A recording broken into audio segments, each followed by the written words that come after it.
3 out of the 7 shortlisted bidders submitted proposals, and the Bid Evaluation Committee recommended that award be made to SAGEM for a value of 7.2 million euros, amounting to approximately 317 million rupees at that time. However, after the visits of the then Prime Minister to Singapore in September and subsequently in December 2010, he gave instruction to cancel the bidding exercise for unknown reasons and to enter into a G2G agreement with Singapore through the Singapore Corporation Enterprise in partnership with Crimson Logic Private Limited for the provision in the first instance of consultancy services for the sum of 10,916,204 rupees. Thereafter, on 17th of October 2012, an agreement for implementation of a new national identity card system was signed between the Government of Mauritius and the Singapore Corporation Enterprise for a sum of 1,111,256,305 rupees as capital cost. So we come from 317 million rupees to 1,111,256,305 rupees. So it is worth noting that the contract signed between the parties contained a non-disclosure clause. Mr. Speaker, sir, following the advice received from the Ministry of Information Technology, Communication and Innovation, that the hardware and software of the former system had reached their end of support and end of life, my government decided in March 2020 to revamp the previous system. Hence, following a bidding exercise launched on 12th of April 2022, the contract for the supply, implementation, operations, and maintenance of a turnkey solution for the National Smart Card-based identity system and a smart app-based mobile ID solution was awarded to the consortium Thales Arel Malak Technologies. The contract was signed on 15th of February 2023 with an implementation period of 1 year for a capital cost of approximately 374 million rupees as compared to the more than 1.1 billion rupees which was incurred in 2013 as capital cost. As such, the new Mauritius National Identity Card System, which was launched on Friday 23rd of February this year, is aligned with international trends and provides several new facilities. Mr. Speaker, sir, so far the physical version of the Mauritius National Identity Card 3.0 has been introduced. The mobile ID, which is part of the system, will be launched shortly after the final required technical verifications have been completed and the necessary process from Google Play Store and Apple App Store for the publishing of the mobile ID applications are completed. The National Identity Card Unit of my office is working in close collaboration with the Central Informatics Bureau of the Ministry of Information Technology, Communication and Innovation, and the consortium Thales Arel Malak Technologies Limited to finalize the coming into operation of the mobile ID. I am informed that same will be stored securely in the digital wallet on a smart device. The digital wallet is a secured application which can be downloaded on a smart mobile device and is used to store digital documents. The introduction of the digital wallet and the mobile ID will complement the advancements in identity card technology, reflecting global trends in mobile-based identity solutions and digital transformation initiatives.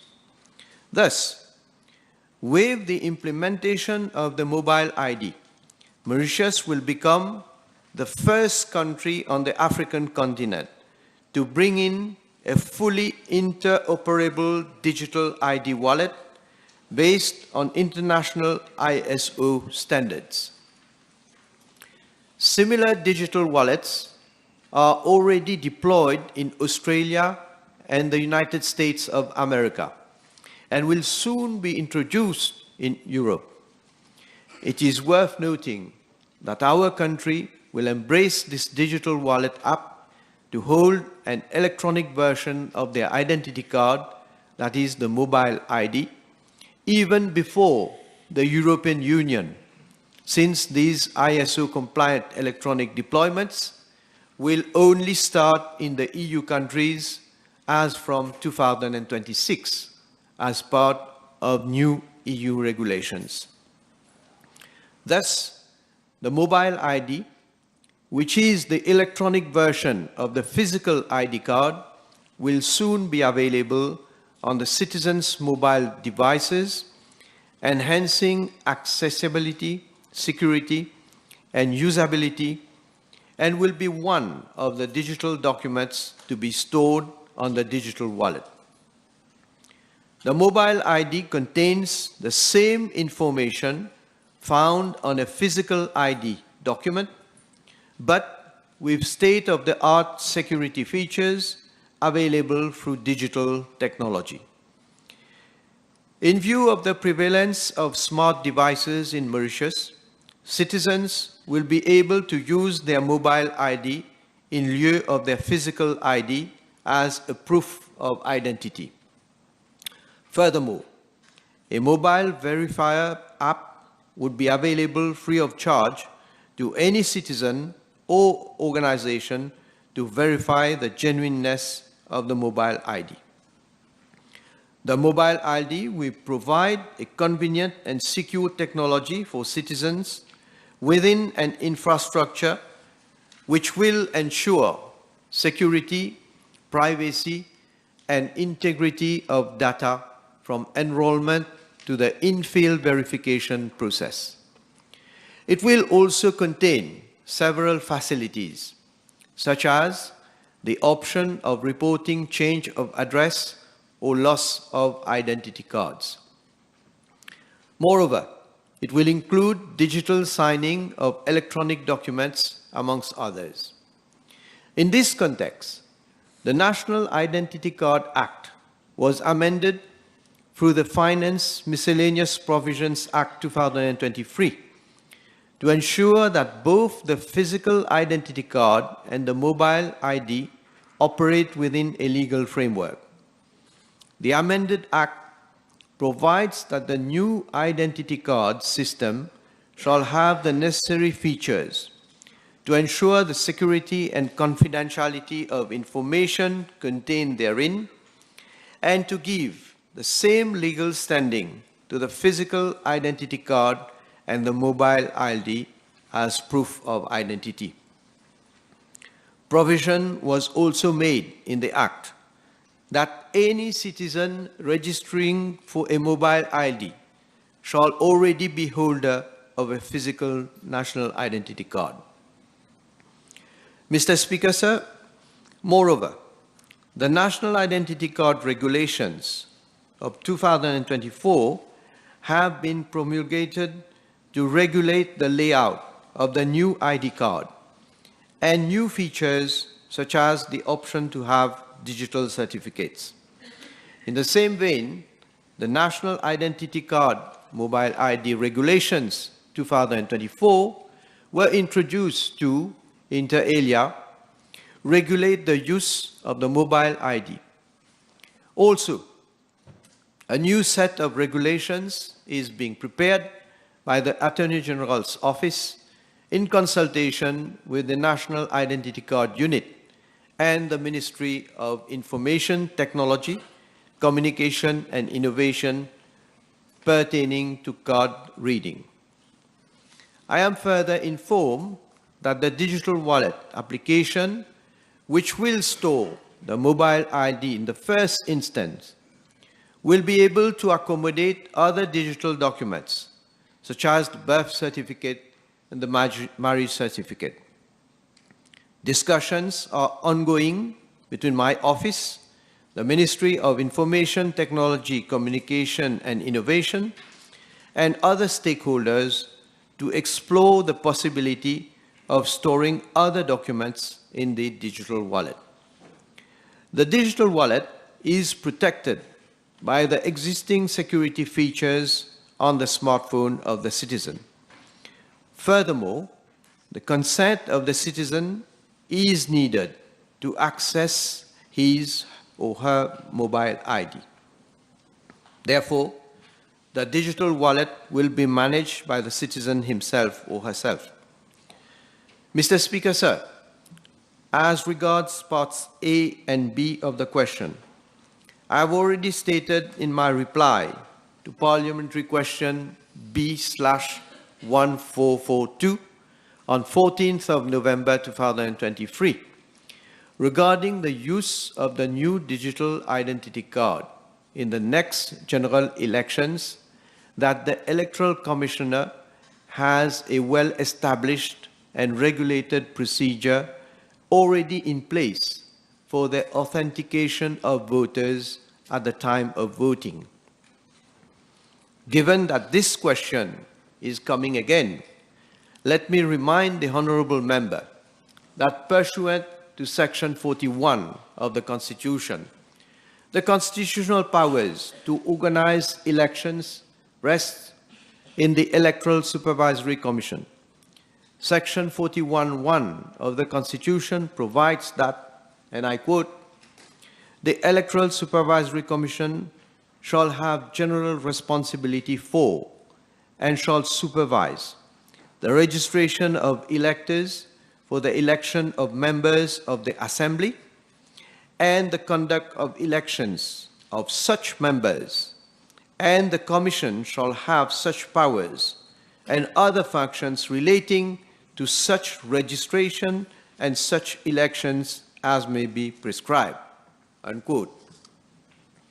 Moreover, Regulation 27 of the National Assembly Elections Regulations of 2014 provides that, and I quote, subsection 1, "Every elector desiring to record his vote shall present himself to the presiding officer in the appropriate voting room at the polling station at which he is entitled to vote, state his name, and produce his national identity card or any other acceptable proof of his identity." Subsection 2, "The presiding officer, after satisfying himself that the name of the elector appears on the copy of the part of the register containing the names of electors entitled to vote in that voting room, shall, subject to Regulation 29, deliver a ballot paper to the elector." Unquote.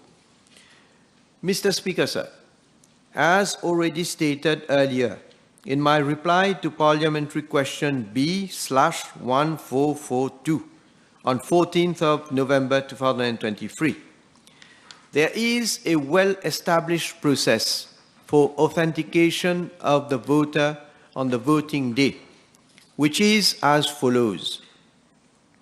In order to cast his vote, a voter has to produce his national identity card or passport as acceptable proof of his identity, to the presiding officer in the voting room at the polling station where he is entitled to vote.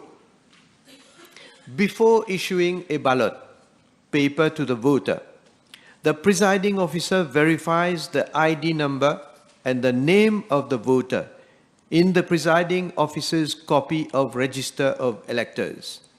The presiding officer's copy of Register contains the surname and other names, NID, address, gender of the elector, and as well the elector's number. And verification if the photo appearing on the national identity card or passport of the voter corresponds with the voter. This physical verification of the national identity card or passport is made to ensure the identity of the voter.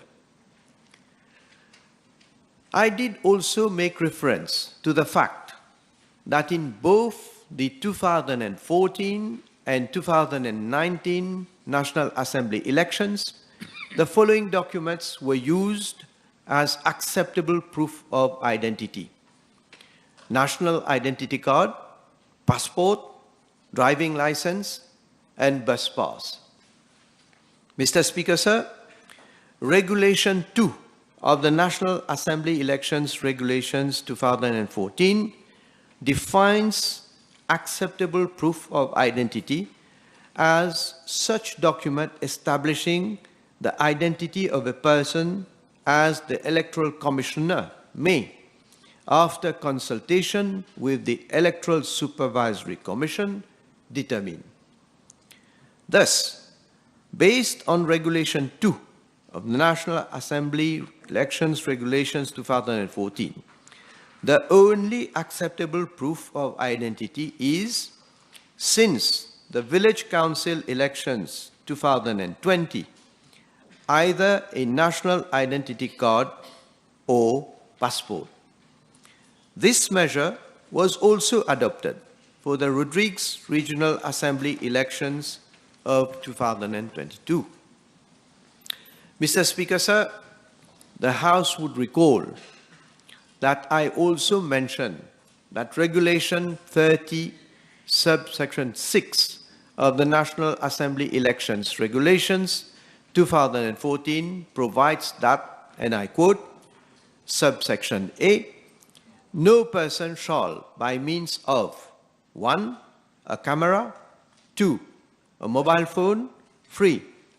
A photographic or an electronic device or any other device through which a photograph may be taken or film may be made, take a photograph or make a film of a ballot paper, whether the ballot paper is marked or unmarked, unquote. However, I am informed by the Electoral Commissioner that an elector may be in possession of his mobile phone or any other devices mentioned in Regulation 30, subsection 6, in the voting room, but he is not allowed to use same in the voting or counting room. As I have already stated, the mobile identity card is being finalized.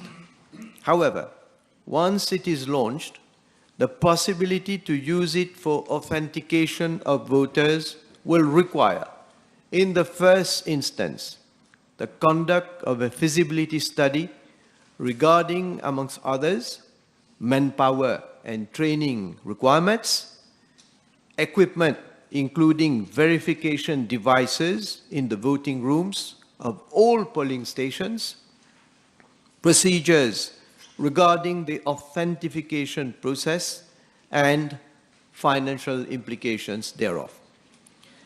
I am informed by the Electoral Commissioner that in view of the wide-ranging implications for the introduction of mobile ID as proof of identity in the voting room, it will not be possible to make use of mobile ID for the coming elections. Thank you. Merci, Monsieur le Président. J'ai écouté avec attention les 22 minutes de réponse du Premier ministre. Prime Minister stated in his answer, citizens will be able to use their mobile ID in lieu of their physical ID as a proof of identity. And in the meantime, we have now this new mobile ID regulations, February 2024, which states, Section 5E, the mobile ID can be used to authenticate the holder. I have listened very carefully, Honourable Prime Minister, to your last sentence.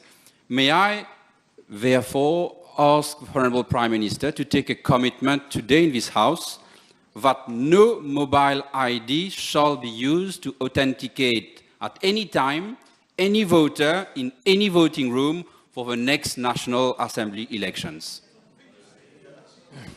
Monsieur le Président, je pense que peut-être que j'aurai besoin de plus de 22 minutes. Parce que si en 22 minutes, ce que j'ai dit, c'est tellement clair, mais si l'honorable membre n'a pas compris et il me repose la même question, c'est que peut-être que je dois avoir une demi-journée pour expliquer. J'ai bien dit à la fin de ma réponse, let me repeat, et c'est surtout à la fin de ma réponse, I am informed. Ce n'est pas à moi de prendre la décision. I am informed. Je le dis en français, peut-être pour qu'on puisse mieux comprendre.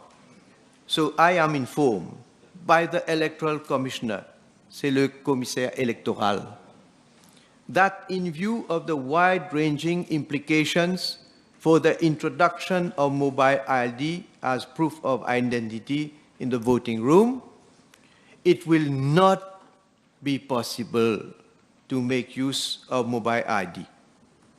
Ce ne sera pas possible d'utiliser le mobile ID pour aller voter. Qu'est-ce que je peux dire plus que ça? Ben, si vous me donnez la permission, je peux répéter ça en créole mauricien. Thank you, Mr. Speaker, sir. I pick it from the last sentence that the Prime Minister just mentioned. The Prime Minister mentioned about the wide implications. Can the Prime Minister thus inform the House whether there are technical and legal implications with regards to the use of mobile ID for the purpose of voting? Thank you. Mr. Speaker, sir, the Regulation 27(1) of the National Assembly Elections Regulations of 2014 provides that, and I quote, every elector desiring to record his vote shall present himself to the presiding officer in the appropriate voting room at the polling station at which he is entitled to vote, state his name, and produce his national identity card or other acceptable proof of his identity, unquote. So, if the mobile ID is to be used and is determined by the Electoral Supervisory Commission to be any other acceptable proof of a voter's identity, it would, of course, then be legally in order to use the mobile ID. However, there are major technical constraints for the use of the mobile ID for the purpose of voting. In order to verify, first of all, electronically the authenticity of voters using the digital identity card, all voting rooms at all the polling stations, and there are around 2,300, will have to be equipped with verification machines. And that entails also financial implications. That is why the Electoral Commissioner has said that for the coming elections, that would not be possible.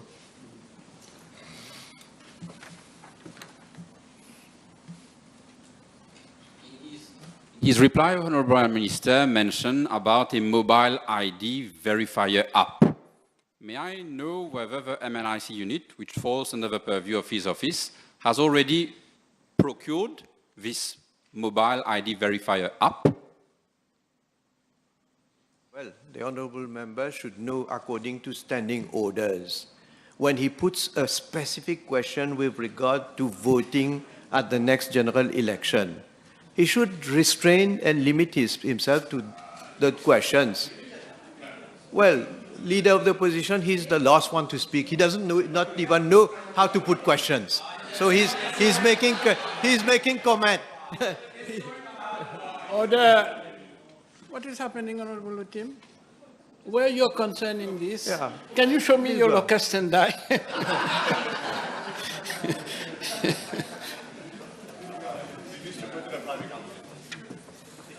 So the table has been advised that PQB 555, 556, 557, 561, 562 have been withdrawn. Honourable members, time over. We now move to question to other ministers.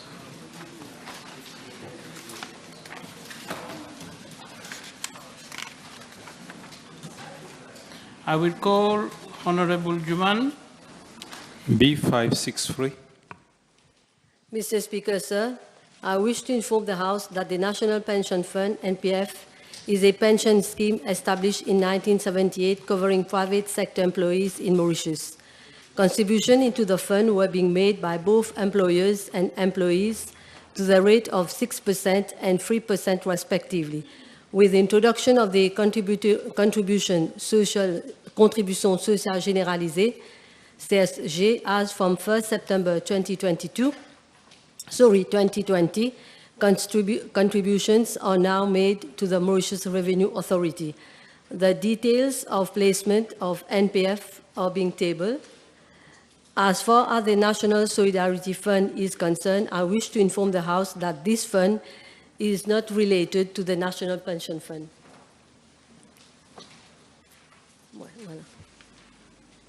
Thank you, Mr. Speaker. Mr. Speaker, can I know from the Honourable Minister the total amount invested by the NPF, whether as fixed deposit or corporate bonds, in hold attitude since 2016 and the return perceived to date? Well, as far as I know, any surplus remaining in the National Pensions Fund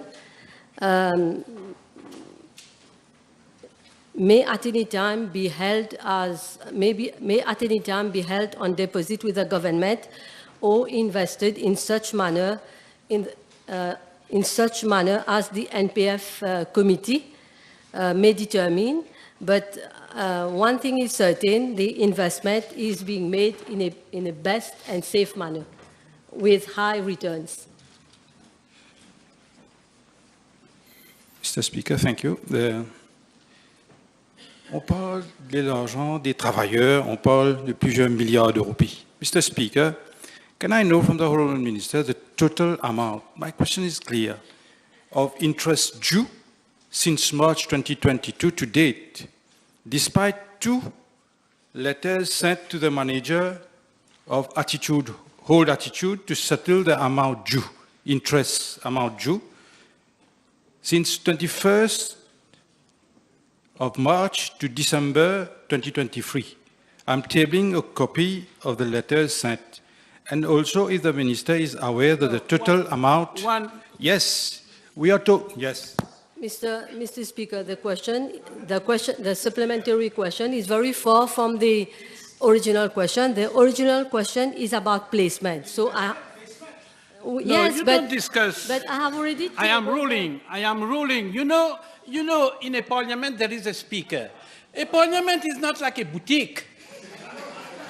Don't make parliament become a boutique. You see what you're doing? You see. So I start. Can you please, while I am giving my ruling, you're discussing with me, can you please walk out from this chamber? Walk out from this chamber. This is not the dignity of a honorable member. The dignity of this House. I am naming you. I am naming you. I am naming you. Sergeant at Arms, collect this man. He's becoming dangerous. collect him, withdraw him, withdraw. All police officers go and collect this man. He's becoming too rough for this parliament.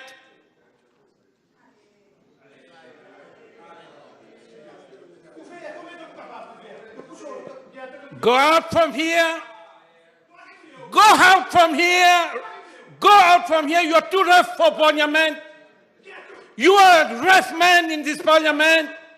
Go out from here. Sergeant at arms, collect him. Collect him. Collect him. You have the right, Sergeant at arms. You have the right. He doesn't have the right. Collect him. Collect him. All police officers go there, collect the man. Collect the man, Sergeant at arms. This is your work. Don't fail in your duty. You have police duties in this chamber.